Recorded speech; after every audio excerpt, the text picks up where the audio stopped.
Selamat pagi Indonesia. Anda menyaksikan seputar Bali terkini pukul 9 WITA bersama saya Yumas Sukmatika. Seorang anggota komplotan spesialis bobol toko handphone asal Bondowoso diringkus pasukan buser Satuan Reskrim Polresta Denpasar.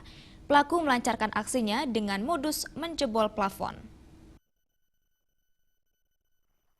Anggota komplotan spesialis bobol toko tersebut adalah Hadis PA Rapek asal Desa Sumber Canting, Kecamatan Waringin, Bondowoso, Jawa Timur. Tersangka diringkus saat hendak kabur melalui pintu 3 Pelabuhan Gilimanuk. Namun 2 rekan pelaku berhasil lolos dan kini masih dalam pengejaran. Kasat Reskrim Polresta Denpasar Kompol Inengah Sadiarte mengatakan, penangkapan Hadis berawal dari laporan kasus pembobolan toko dengan modus menjebol plafon di sebuah toko HP di Jalan Pratama Nusa 2, Kuta Selatan, Badung. Akibat ulah pelaku, pemilik toko mengalami kerugian mencapai 40 juta rupiah.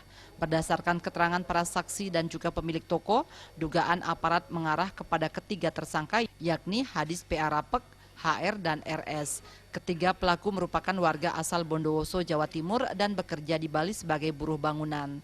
Tim buser langsung melakukan penyergapan dan berhasil membekuk Hadis PA Rapek. Sementara kedua rekannya Haryanto dan Rais berhasil kabur. Saat ditangkap pelaku tidak bisa berkutik. Polisi juga berhasil mengamankan barang bukti yang berupa 2 unit HP. Pelaku ini ada berjumlah 3 orang. Ya. 1 orang ini memasuki toko, kemudian 2 orang ini tugasnya untuk mengawasi sekitar tempat kejadian. Apabila nanti misalkan ada orang yang melintas itu, maka dia akan memberikan kode seperti itu.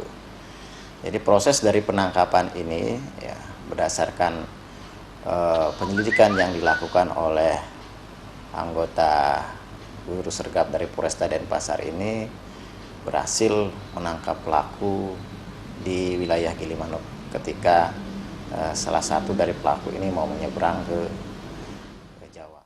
Hadis mengaku nekat mencuri lantaran diajak rekannya dan baru 7 hari bekerja sebagai buruh bangunan di Bali. Bapak 1 anak yang pernah bekerja di kebun kelapa sawit di Kalimantan itu bertugas mengamati situasi di luar TKP. Gini Pak, saya kan mau pulang itu, travelnya nggak ada malam minggu itu. Terus malam Seninnya itu suruh ngintip konter itu. Atas perbuatannya tersangka dijerat pasal 363 KUHP tentang pencurian dengan ancaman 7 tahun penjara. Raiswandar dan Indrawan, Bali TV. Pemirsa, demikian seputar Bali terkini kali ini. Nantikan informasi menarik kami dalam seputar Bali terkini 1 jam mendatang. Salam Indonesia.